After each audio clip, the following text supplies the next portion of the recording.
além de interessante, é altamente necessário, porque para quem lida com tratamentos, né, com medicina todo dia,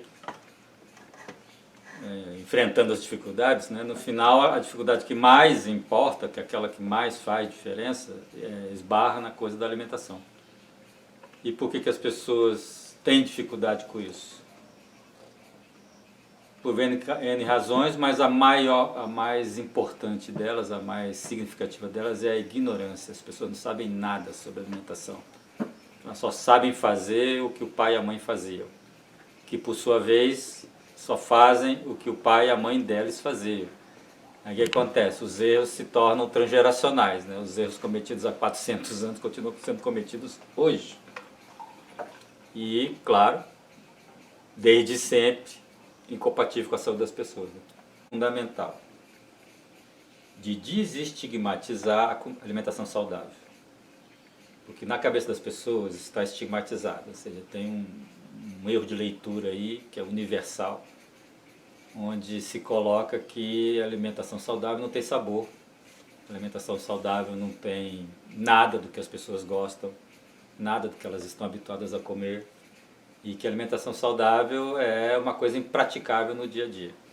O projeto de vocês é nessa direção, né, que vocês querem justamente passar a verdade sobre isso.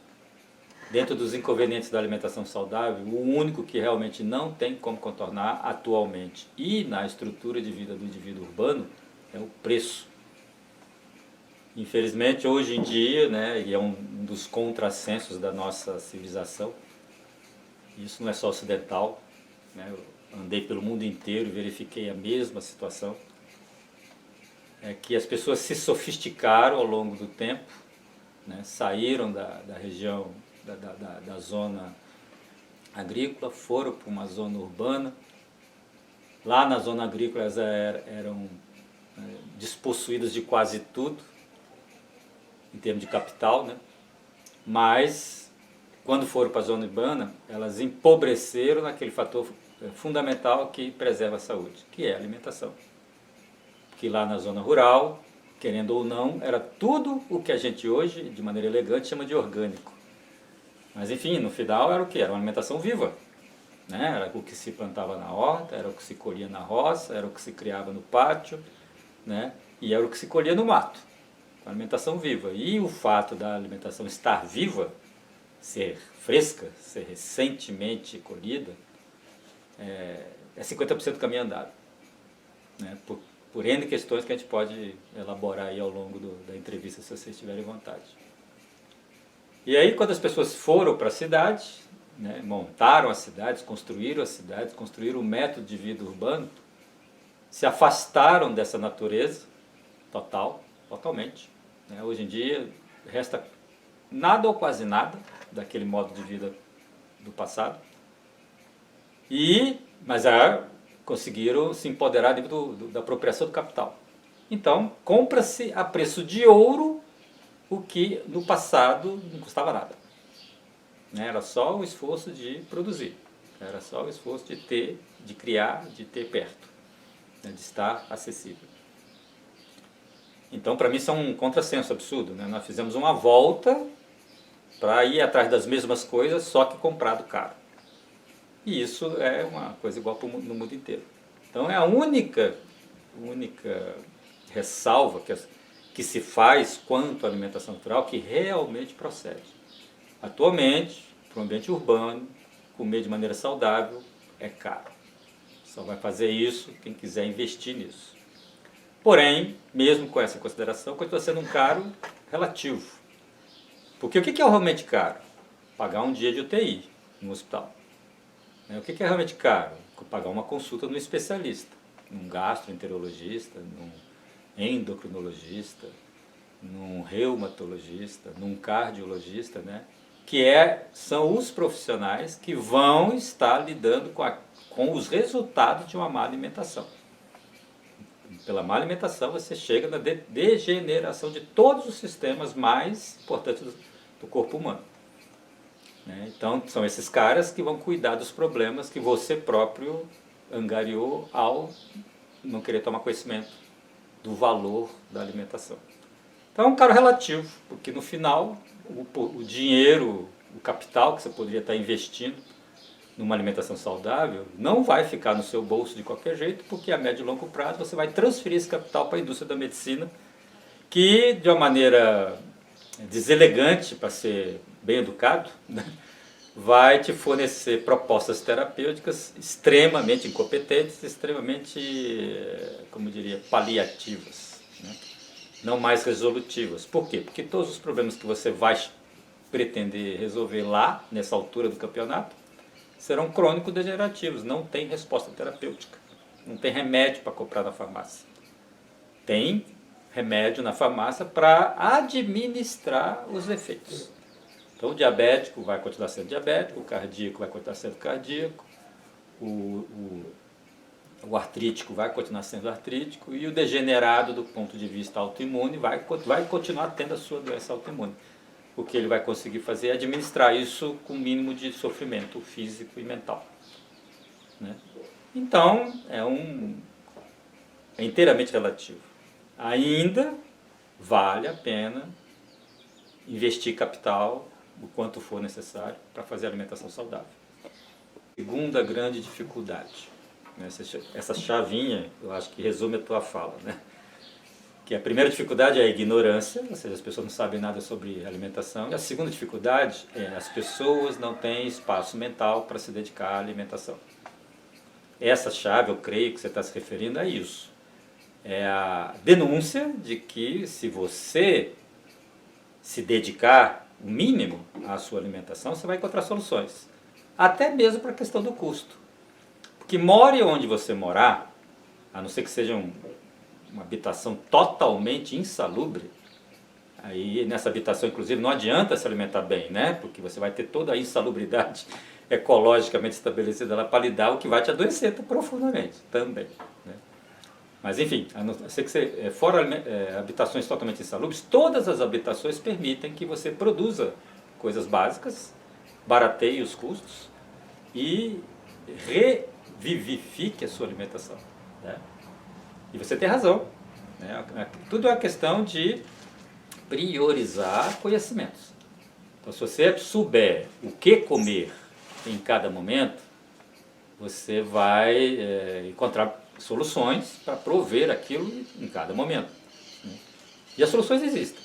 Por isso o projeto de vocês é fundamental, porque vocês vão veicular exatamente este nível de informação. Vocês vão apresentar as soluções que uma pessoa urbana, envolvida com todos os desafios modernos, né, e que não podem ser ignorados, porque eles são reais, né, e que precisa de soluções para tornar esses desafios e esse método de vida compatível com a saúde. Então o trabalho de vocês é árduo e eu diria que não vai ter fim. Acho que vocês podem fazer, ainda bem que vocês são jovens, né? Porque vocês podem fazer vídeos e aulas e coletar informação e tecnologia daqui por 50 anos e não vai esgotar o assunto, né? Porque alimentação é isso, né? Eu me formei em nutrição no início da década de 80, né? 82. Olha lá quanto tempo tem. Não passou um dia de lá para cá em que eu não aprendesse alguma coisa sobre alimentação, porque alguém vem com alguma ideia panaceica nova, que 98% não funciona, mas tem lá os 2% que são verdades, que são coisas importantes, que a gente tem que manter o coração aberto para ouvir e fazer a sua seleção do que é útil, né? Então é um assunto que não acaba. De verdade, a gente começa a estudar alimentação, nunca termina, né? Do mesmo jeito em relação à medicina, né? Até porque, faz muito sentido que seja assim, porque medicina é uma coisa que não acaba, né? Recursos médicos e coisas relativas a fomento de saúde não acaba. A experiência de cada um é válida, né? E todo mundo tem algo a dizer de inteligente e de importante sobre isso. Então, de novo, o projeto de vocês é infinito, né? Se torna infinito porque vocês vão sair coletando coisas aí em todos os cantos do mundo, né? E se mantiver a mente aberta e isenta de preconceitos, vai aprender muita coisa todo dia. Eu, de novo, né, andei boa parte do mundo. Obviamente com um olhar investigativo, com um olhar de aprendiz, né, com um olhar de quem quer saber. E conversei com as pessoas e parei nos lugares onde achei pertinente, onde achei que realmente tinha coisas para absorver e tal, e todo mundo tinha, né, uma série de pecados em volta da alimentação, porque praticam uma cultura baseada em erros transgeracionais, mas tinha elementos também de muita utilidade. Isso foi igual no Oriente, foi igual na Europa, foi igual na América do Norte, foi igual na Mesoamérica, na América Central, em todos os países que eu visitei da América do Sul e no nosso próprio Brasil, que é basicamente um sincretismo de todos esses povos, porque a nossa cultura alimentar, e esse é o terceiro problema, tá? Ela é uma coxa de retalhos. Né? Nós, por sermos um povo colonizado por todo mundo, simplesmente por todo mundo, né? Nós não temos uma cultura nossa. A cultura que deveria ser nossa, que é a cultura, a herança indígena, né, foi totalmente abandonada em prol das culturas ocidentais dominantes. E essa é uma coisa que está no subconsciente das pessoas, essa é uma história que tem 600 anos, né? E para remover os problemas que isso traz, é uma batalha infinita, mas que a gente luta todo santo dia para tentar fazer alguma coisa. Bom, para falar de um detalhe importante, né, muito da nossa cultura alimentar, qual é a fonte? A Europa. É um povo que é uma miscelânea de povos e que vive uma miscelânea de climática, né? Que, ou seja, na Europa você tem verões que são tórridos, né? Que faz 40 graus de calor, a sol a pino, e tem invernos absolutamente tenebrosos, que faz 40 graus negativo. Então, e a alimentação tem tudo a ver com isso. Né? Ou seja, a alimentação que serve lá para um alemão que vive numa altitude X, submetido a um inverno rigoroso, né? E que é compatível em certo grau com a saúde dele por conta desse elemento ecológico, aqui não faz menor sentido. Porque nós estamos num país tropical onde o clima é relativamente estável, você não tem grandes variações de umidade e não tem grandes variações de temperatura, né? E aliás, em termos de todas as condições climáticas e ecológicas, né, nós somos relativamente estáveis. Então a gente não faz nenhum sentido que a gente explore alimentos que nos levam a extremos metabólicos, porque nós não temos extremos climáticos para administrar. Por exemplo, né, nós temos aí o hábito de temperar tudo com alho. Né? O alho 1 cepa, né? Ele é um tempero universal no mundo inteiro, e no mundo inteiro ele é conhecido como o quê? Como um tempero que aquece o sistema, aquece o sabor. Dá sabor porque aquece o alimento. E a palavra aquece aqui significa um monte de coisas, e até mesmo temperatura. Porque se você quiser fazer uma queimadura química fácil, é só pegar um dente de alho, partir e passar na pele, até queimar. Queima, né? Se o alho é capaz de queimar uma epiderme, que é uma região do corpo extremamente resistente, feita para aguentar uma relação com o ambiente, né? Sol de 40 graus na pele, ok, a pele tem seus recursos, ela se defende. Pois ela não se defende da alicina, que é extremamente cáustica. Imagina um tecido extremamente mais delicado, que é a epiderme, que é uma mucosa interna, submetido ao ataque da alicina cotidianamente em altas dosagens, 3 vezes por dia. Basicamente essa é a experiência das pessoas que temperam os alimentos com alho. E gosta de pasta de alho, gosta de feijão com alho, gosta de arroz com alho. E, enfim, tempera quase tudo com alho, porque o sabor está viciado, né? Tá condicionado a só enxergar este estímulo. Né? O sabor não, o paladar. Né? Esse sabor é preferencial para o paladar, que é condicionado, porque cobre inclusive quase todos os outros sabores, domina, né, dentro de um tempero. Bom, do ponto de saindo um tanto da culinária e entrando para o universo das atividades fitocinéticas do alho, é uma das fitoterápicos mais poderosas que nós temos aí à disposição. Então, a grosso modo, o que a gente pode imaginar? É um remédio extremamente potente, que serve para um monte de situações, para resolver um monte de situações. E, então, obviamente, não faz sentido como alimento. Porque você cabe na cabeça de alguém que você deve estar se alimentando de um remédio poderoso? Então, por que as pessoas não despejam antibióticos, né, para temperar o seu feijão, né? E por que elas não despejam hormônios para temperar o seu arroz, né? Porque não faz sentido você se alimentar de remédio, pois o alho é tão potente como fitoterápico que a distância entre ele e um remédio sintético, né, é muito pequena. Então facilmente atinge-se, sai da dose nutricional e entra na dose tóxica. Esse é só um exemplo, nós temos N exemplos dentro da nossa cultura alimentar que sacrificam a saúde das pessoas de maneira poderosa. Isso é basicamente o alicerce em cima do qual se apoia um tipo de medicina, né? Atualmente nós temos aí, a grosso modo, duas vertentes médicas que estão sendo exploradas pelas pessoas a nível mundial. Nós temos a medicina tradicional, que é a medicina dos antigos, a medicina que tem mais de 30 mil anos sendo praticada pela humanidade, né?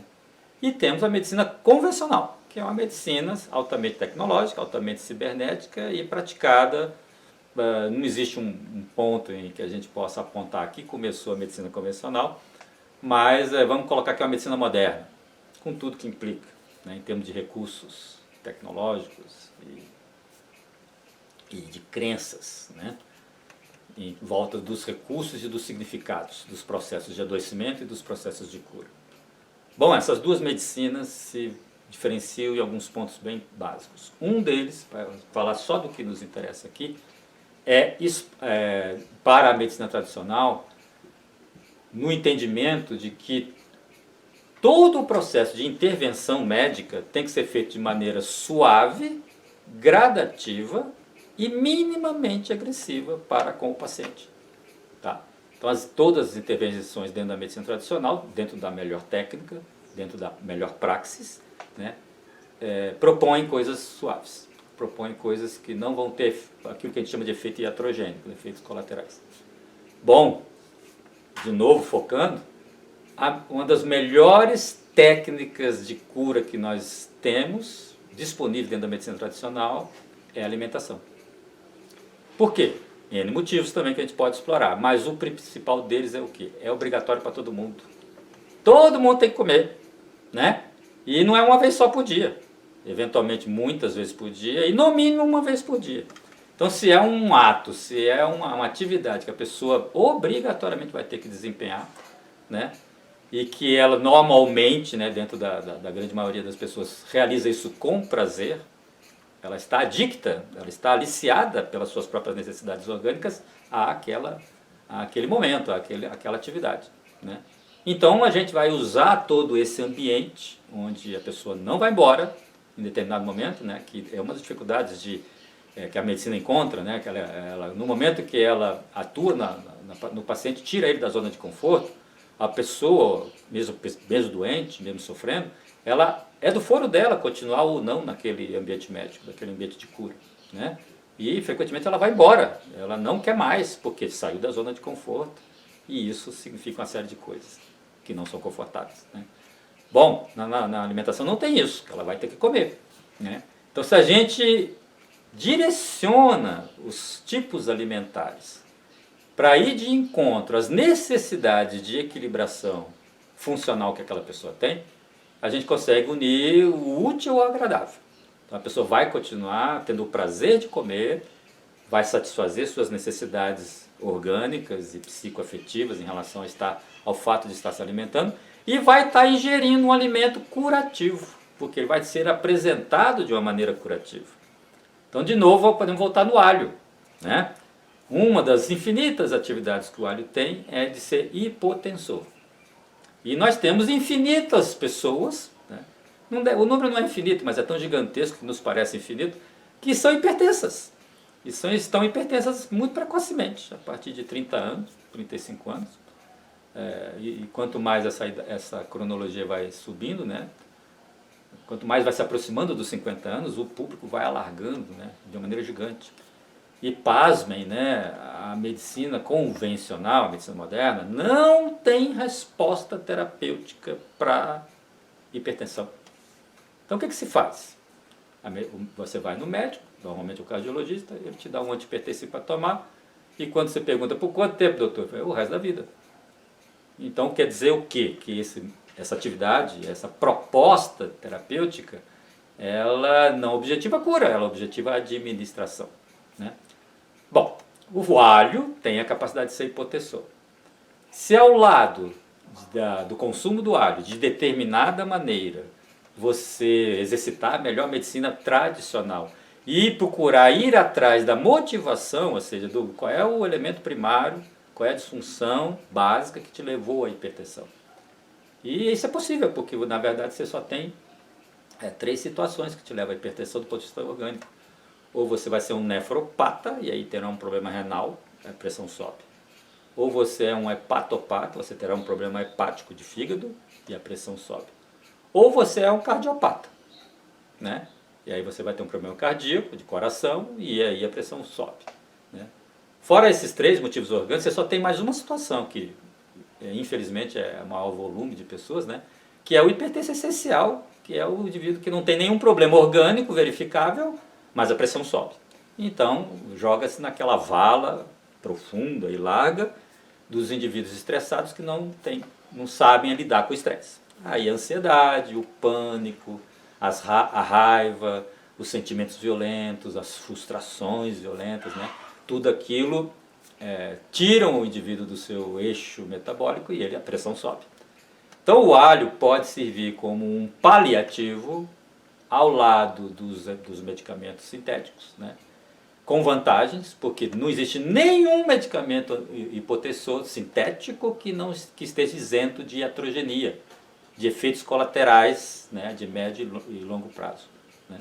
Já o alho não apresenta esses efeitos colaterais, porque doses mínimas já cumprem a função de manter sua pressão equilibrada, enquanto você exercita a melhor medicina e vai atrás do problema central e resolve o problema central, se for resolvível, né?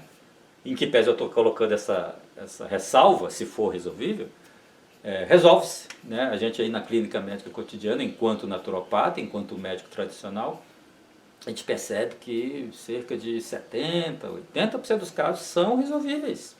Então essa massa gigantesca de hipertensos poderia ser diminuída em 70% do volume se a medicina tivesse um olhar com mais conhecimento de causa para os processos da hipertensão. E se não acreditasse, na minha opinião é isso que realmente atrapalha, que basta dar o hipotensor para o indivíduo o resto da vida que está feito o trabalho médico. A medicina não vai atrás, não é porque ela não sabe dos problemas fundamentais. Isso que eu acabei de descrever aprende-se na faculdade de medicina. Então todo médico sabe dos rins, do fígado, do coração e dos motivos psicogênicos, né? Mas ele é ensinado enquanto técnico, enquanto profissional, aí só até ali. Você dá o hipotensor para o indivíduo e manda para casa. Ou manda para o psicólogo, né? E coisas desse tipo. Já o terapeuta não. Ele tem que ir até o fim, né? E aí, claro, tem lá as pessoas que realmente não têm jeito, estão muito deterioradas, estão muito disfuncionadas, eventualmente têm problemas congênitos, que não tem solução mesmo, né? E aí não são curáveis. Mas isso aí é uma minoria, né? Então, tá lá, 20%, talvez, um pouco mais do que isso, que realmente não tem jeito. Exatamente, e fazer, do ponto de vista humano, né? Fazer uma proposta dessa a uma pessoa, e eventualmente jovem, né? Eu reputo como um insulto, né? Você colocar para alguém de 30 anos de idade, que vai ter que tomar um medicamento pelo resto da vida, você está propondo a essa pessoa que ela vai passar um capital gigantesco, financeiramente falando, para a indústria que produz o medicamento, né? Que ela não vai resolver o problema dela, né? E que isso vai durar basicamente 40, 50 anos. Isso aí é muito próximo de uma coisa indecente. Então, realmente, nós temos que olhar para isso de uma maneira diferente. A medicina tem que se comprometer a olhar para os problemas humanos de uma maneira diferente. E por que não acontece? Porque hoje em dia, um dos fatores que separam, um dos fatores mais pontuais, que separa a medicina tradicional da medicina convencional, é que a medicina tradicional não está comprometida com uma indústria. Ela não faz parte de um parque industrial fabril que visa lucro. Embora, claro, todo médico tradicional tenha que cobrar, tem que ter capital girando ali em volta da atividade dele, porque ele tem que viver daquilo. Mas o nível de comprometimento com isso é infinitamente menor, ou quase zero. A maior parte dos médicos tradicionais, inclusive, tem dificuldade de cobrar pelo seu trabalho, porque filosoficamente estão comprometidos de outra maneira. Já a outra medicina não, ela faz parte de um parque fabril. Então ela jamais vai permitir que as pessoas aprendam a comer de uma maneira curativa, porque isso obviamente vai tirar as pessoas de dentro das farmácias, vai tirar as pessoas de dentro dos consultórios médicos e vai tirar as pessoas de dentro dos hospitais. Então, disciplinas como essas que vocês vão ter que explorar no projeto de vocês, como a nutracêutica, né, que é a disciplina que estuda o poder curativo dos alimentos, né, elas são altamente anárquicas e corrosivas para o capitalismo, para a indústria médica, né, porque obviamente são ameaçadoras. E mais, né, diga-se, a nutracêutica é tão resolutiva que se ela, por alguma magia, né, universal de pessoas como vocês, né, pudesse ser democratizada do jeito que o ser humano precisa, ela iria falir a indústria da medicina.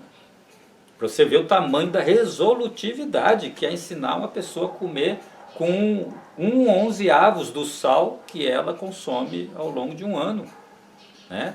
Ensinar uma pessoa a comer com 1/8 do óleo que ela utilizaria ao longo do ano para compor o seu alimento, e etc. Coisas assim que são extremamente possíveis, que não modificam em quase nada, né, o sabor e o aspecto, e, enfim, a metodologia de cozimento, etc.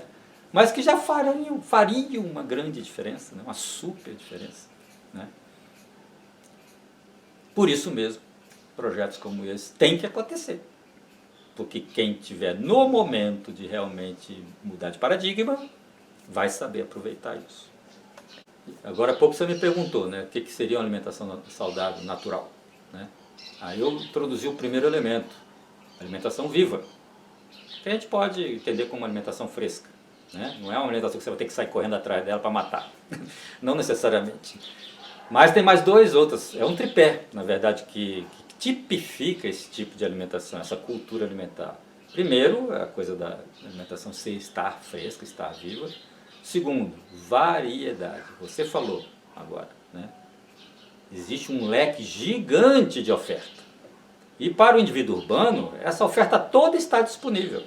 Só depende dele sair da escuridão da ignorância e saber valorizar as coisas que não são ensinadas pelo pai e pela mãe, né? E privilegiadas. E o terceiro elemento é volume. Ou seja, vamos colocar essa perspectiva que é muito, muito impactante, né? A primeira coisa que a medicina tradicional nos ensina é que o ser humano é um bicho onívoro. Isso significa que o quê? É um bicho que dá conta de tornar qualquer coisa que ele possa botar para dentro da boca, né, um alimento. Isso, por consequência imediata, a gente vê que então tudo é alimento. Todos os tipos de alimento, tudo que está aí ofertado como alimento, é alimento. E o que vai tornar então isso um alimento deletério ou um alimento saudável, né? Um alimento adoecedor ou um alimento saudável? A intensidade com que você consome aquilo.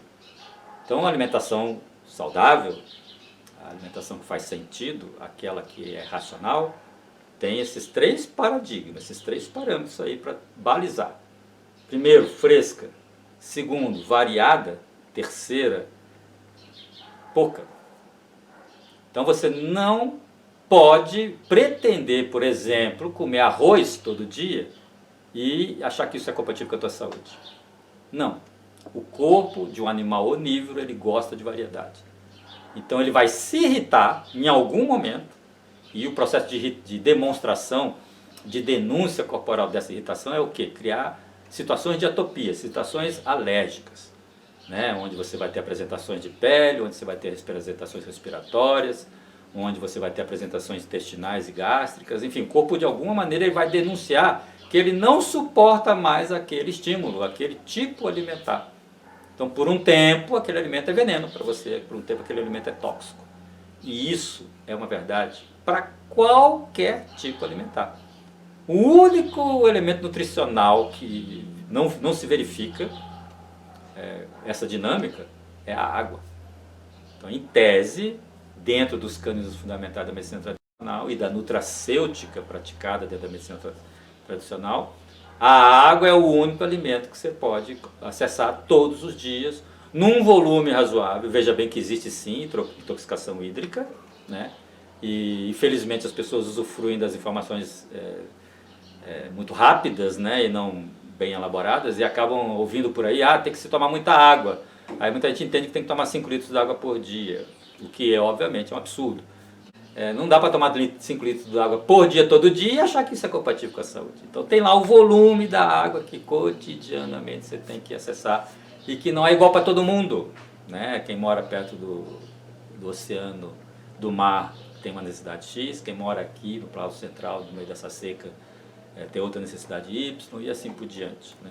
O método de vida influencia, o sexo influencia, a idade influencia, o trabalho, né, a ocupação laboral da pessoa influencia, tudo isso influencia no volume de água que seria adequado para cada um, né? Mas de resto, todos os outros tipos alimentares são potencialmente tóxicos, só precisa que você consuma demais.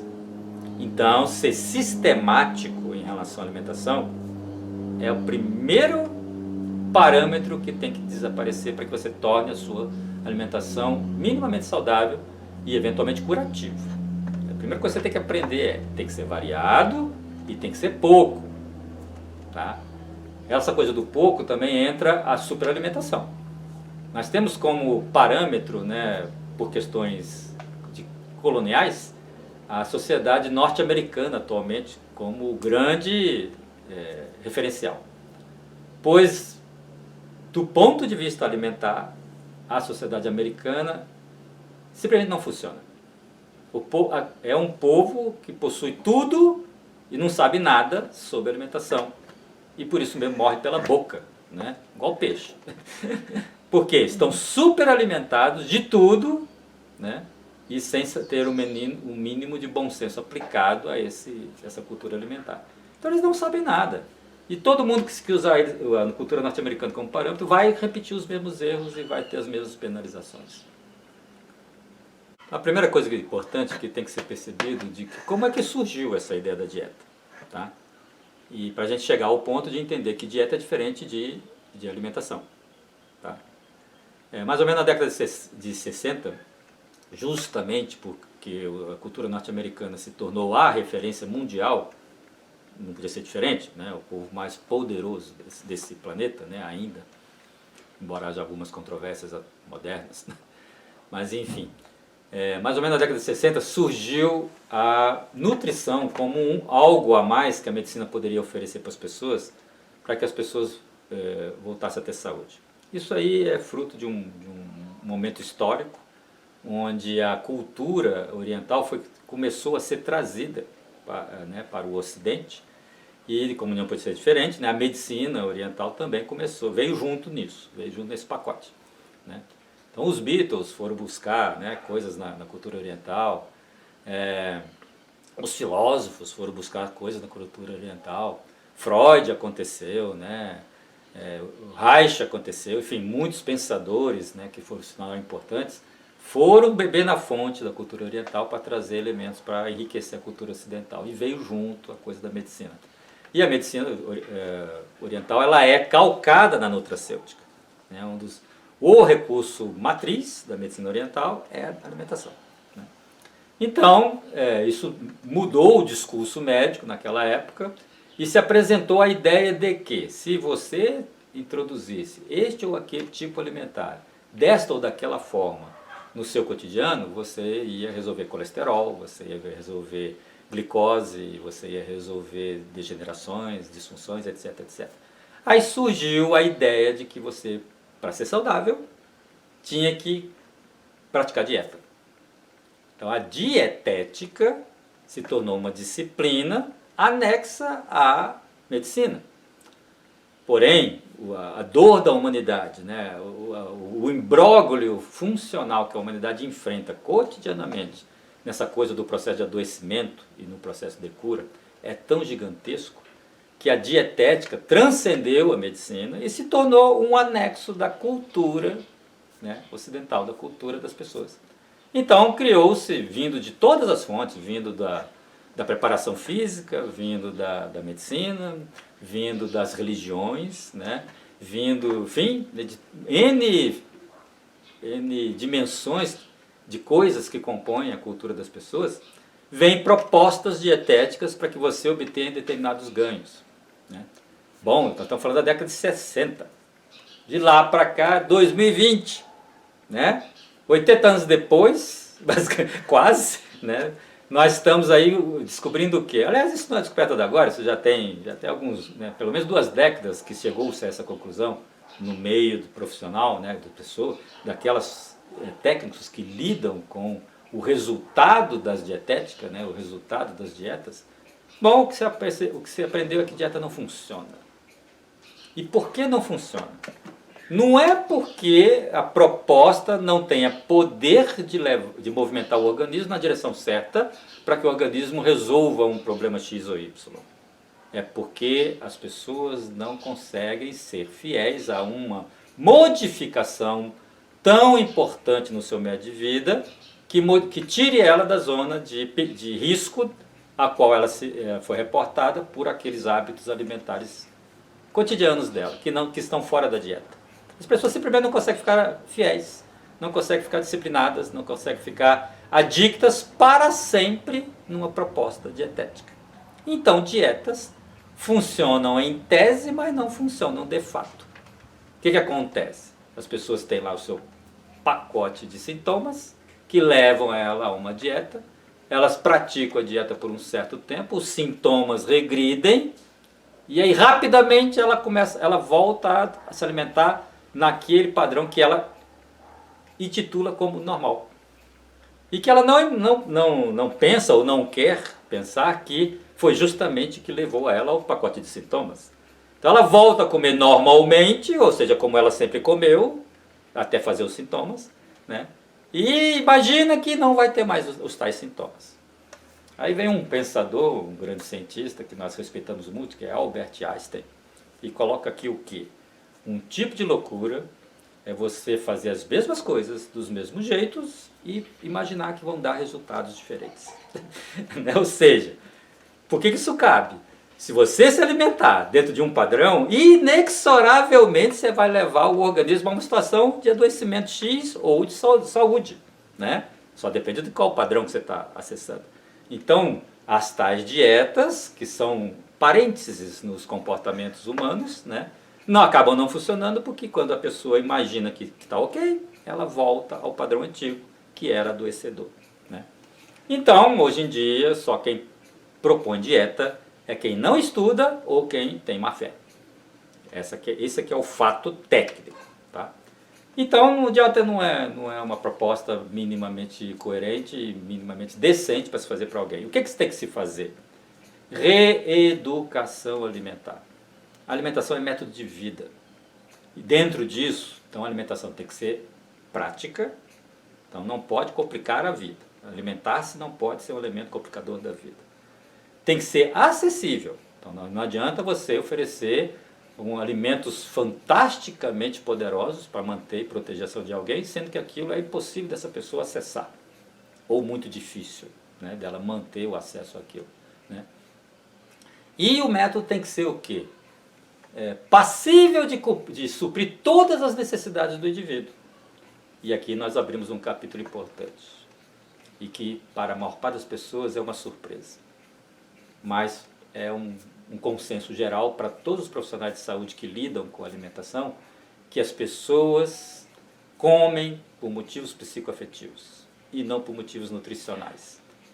Então elas se ligam a alimento X ou alimento Y porque elas têm memória com aquilo, porque elas têm experiências de prazer em volta daquilo, porque aquele alimento reporta ela a uma zona de conforto afetivo, psíquico e emocional e eventualmente libidinal, né?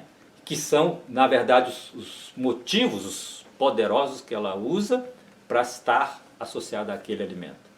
Então, fica lá no fundo da lista, né?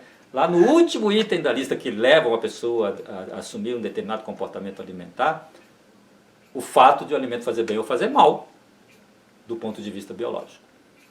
Isso é um alimento extremamente complicador. Então, todas as propostas que a gente fizer para alguém, para construir aquilo que a gente chamou de reeducação alimentar, tem que ser capaz de reportar este alguém a este envolvimento afetivo, sob pena de fracassar. Vamos aqui ilustrar isso. Uma pessoa foi criada desde que nasceu tomando um alimento doce, morno, e numa quantidade X, antes de deitar. Era o leitinho com canela, com açúcar, ou com Nescau, ou com que a avózinha levava para o netinho toda vez que ele ia deitar na hora certa. Era uma coisa já questionável, porque ela estava subornando ele para ir deitar na hora certa. Mas, enfim, então a criança cresce com aquilo, ela gosta daquilo, é uma atenção que ela recebeu, um carinho que ela recebeu, e tudo que nós queremos é isso, é colo. Então ela acaba aprendendo, como qualquer animal, que leitinho, morninho, com chocolate, antes de deitar, é bom, é gostoso, é aconchegante, produz prazer, altamente intenso. Você remover uma pessoa desse hábito é basicamente impossível, é quase impossível. Então quando a pessoa lá tardiamente, aos 35 anos, entra numa coisa chamada síndrome metabólica, onde leite, chocolate e açúcar são os elementos que levaram ela àquela doença, que é uma doença potencialmente mortal. A pessoa vai desenvolver problemas muito severos a médio e longo prazo. Ela vai degenerar funcionalmente, após entrar na síndrome metabólica, porque não há resposta terapêutica. Então não pode entrar. E se entrar, não pode evoluir, senão morre. Vamos colocar nesses termos, para simplificar. Pois ela simplesmente, eu vou começar a juntar dinheiro para fazer a cirurgia que for necessária, porque eu não vou abandonar meu leite com chocolate.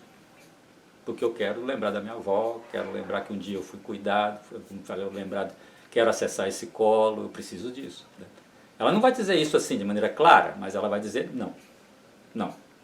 Ou então vai acontecer uma coisa curiosa, que sim, a pessoa, não, eu preciso e tal, ela politicamente correta e ali muito disponível, porque ela está sofrendo com o síndrome metabólica. Vamos fazer o necessário. Aí ela sai. Ela para de tomar leite com Nescau e açúcar todo dia, antes de deitar, e por 1 mês, por 2 meses, por 3 meses, por 4 meses. Aí, obviamente, a síndrome está sendo resolvida, resolve-se a síndrome com isso aí. Aí quando ela melhora, ela vem satisfeita com o consultório, dá muito parabéns para o médico, estou melhor e tal, sei que, graças ao senhor, você é o melhor médico do mundo e tal. Quando é que eu vou começar a voltar a comer normal? Aí a gente murcha com esse negócio, a gente fica afrontado com essa história, porque simplesmente o indivíduo não aprendeu nada, não aprendeu que o leite com chocolate, com açúcar é incompatível com a saúde dele. Todo dia. Aí ele quer voltar à praxis, e o que vai levar ele para a síndrome metabólica de novo. Então é isso aí. O trabalho de vocês, eu diria que a pior parte do trabalho de vocês é conseguir elementos substitutivos que reportem de novo o indivíduo à memória da avózinha cuidando dele durante a infância dele. E que seja compatível com a saúde. E o mais impressionante é que existe. Você pode fazer um leite vegetal de arroz, de amêndoas, enriquecer com cacau, adoçar com estévia. Com estévia não é nem tão bom. Adoçar com um pouquinho de mel, adoçar com qualquer outro aditivo adoçante, E pronto, você tem lá os componentes, morno, parecido com chocolate e doce, e isso em algum grau vai servir para dar o colo que a pessoa precisa. Isso junto com a racionalidade, tá bom, negocia-se. O que é muito interessante, nesse momento de fazer escolhas. Por quê? A gente fala isso, o médico sempre fala isso para o paciente. Você tem que fazer outras escolhas, você tem que experimentar coisas diferentes, essa aqui, coisa aqui não serve, então vai para acolá. Os médicos que estudaram, que sabem, sempre tem algo a dizer sobre isso. Mas a gente tem que olhar para o ser humano dentro das capacidades dele, dentro da realidade dele. Então o que os médicos não falam é que a pessoa não precisa abrir mão de maneira absoluta dos seus prazeres. O que ela tem que procurar é o meio termo que vai ser compatível com a sua saúde. Então o processo de fazer escolhas não precisa assustar as pessoas. Não precisa penalizá-las naquilo que ela considera gostoso, importante e satisfatório. Não. Na verdade, ninguém está propondo, né, que você coma coisas absolutamente insossas, ou ruins, amargas e intragáveis, e etc, etc. Que você abra mão do prazer de comer. E não, isso não é uma proposta também viável. Ninguém vai aceitar uma alimentação onde não, minimamente não se integre com o prazer. Né? Porque o prazer é a grande mola motora da humanidade. Né? Tá aí o Dr. Freud explicando isso desde pequenininho. Né? Então, se não houver prazer, simplesmente desiste. Não fala mais nada porque não vai funcionar. Vai se tornar uma dieta. Né? E aí nós já acabamos de colocar. Dietas não funcionam, pelo que a gente acabou de colocar também, porque não dá para viver dentro de uma dieta. Dieta é restritiva, dieta tira da zona de conforto, cria frustração, cria depressão, cria neurose, cria um monte de coisas que não são interessantes do ponto de vista médico. Né? Então dieta não. Não, dieta não. Então, para não virar dieta, o que tem que ser feito? Estudar. Porque existe as coisas que são interessantes, de N maneiras, inclusive a nível do sabor, e que não são tão deletérias. E de fato, não podemos perder aquele elemento fundamental que a gente já falou. Nós somos animais onívoros. Então tudo é alimento. Uma barra de chocolate é um bom alimento se você comer na hora certa, no momento certo, dividindo com a pessoa certa. Tá? Né? Um litro de Coca-Cola pode ter o seu lugar. Mesma coisa, na hora certa, na intensidade certa, com a pessoa certa. E assim por diante, né? Aquela coisa mais escabrosa que você possa pensar em termos de proposta alimentar, provavelmente vai ter um bom momento, né, em que aquilo pode ser aplicado e que não vai fazer mal à pessoa. E de novo, resgatando o detalhe, o que faz mal às pessoas, já dizia talvez o maior médico que andou no meio dos seres humanos, né, não é aquilo que entra pela boca, é aquilo que sai da boca. Né? Quem disse isso foi JC, foi Jesus Cristo, que era um super médico, né? Um super terapeuta. E do que ele está falando? Que se você consome um alimento com grande prazer, com todos os motivos construtivos para você mesmo, indo de encontro à sua essência, é impossível que aquele alimento te faça mal. Tá? Pode ser a coisa mais esdrúxula. Né? Um copo de cachaça, bem associado, bem preparado e bem dividido, e se não for todo dia, pode fazer muito bem emocionalmente, psiquicamente, então ele está cumprindo uma função nutricional, equilibradora. Tá? Então isso é que eu chamo de manter a mente aberta. E digamos que podemos também colocar, né, que a maior parte das escolas de pensamento de cunho médico e de cunho filosófico, infelizmente não observam esse detalhe, que o ser humano é absolutamente psicoafetivo, né, na sua maior porção de existencial. Aí o que eles propõem? A demonização de muitas espécies alimentares, colocando ideias e teorias e verificações, entre aspas, né, empíricas, altamente empíricas, sem a menor prova clínica, sem mínimo de racionalidade aplicada, não em função do que o alimento é, mas em função da confirmação da sua crença filosófica. Né? E, no meu modo de ver, é uma postura extremamente equivocada. É aquilo que fecha a porta entre o médico e o paciente. Se você demonizar a cultura da pessoa, naquilo que compõe de mais fundamental a cultura alimentar dela, você fecha a porta na relação médico-paciente, é que você não vai conseguir ajudar mais aquela pessoa. Então não é por aí. Né? Nós temos que fazer o que vocês estão propondo fazer, que é oferecer opções racionais que possam ser negociadas com aquilo que as pessoas imaginam que é imprescindível para elas, mas tornadas compatíveis com a saúde. Não é nem um pouco difícil localizar o elemento mais importante dentro desse contexto. Tá? Por quê?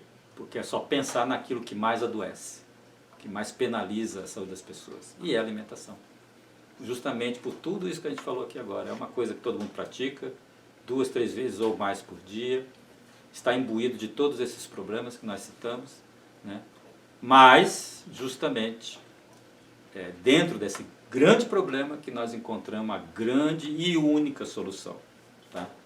Então, a coisa mais importante desse contexto é abrir para a realidade para as pessoas que enxergam a coisa do se alimentar de uma maneira muito estreita. Então, na medida que você forneça opções que tragam os mesmos ganhos, sim, todo mundo quer. Por quê? Ninguém quer ficar doente, né? A doença vem como consequência dos problemas impostos pela infantilidade com que as pessoas tratam o ato de se alimentar. Então, como você próprio sinalizou, alimentar-se bem é uma questão de amadurecimento, uma questão de crescimento, de autocuidado, de autorresponsabilização e de amorosidade para consigo mesmo. Só vai se alimentar bem quem se gosta muito. Porque é difícil, não é uma coisa fácil. A pretensão de se alimentar bem dentro de um contexto psicossocial que convida você, aliás, não é um convite, é quase que um sequestro, né? As pessoas são sequestradas para os maus hábitos e no momento que ela resiste a isso, ela se torna não bem vista, ela se torna um pária, né? Ela arrisca todo o encaixe social dela. Então tem que ser muito resiliente, tem que ser muito focado, tem que ser muito amoroso para consigo próprio, né?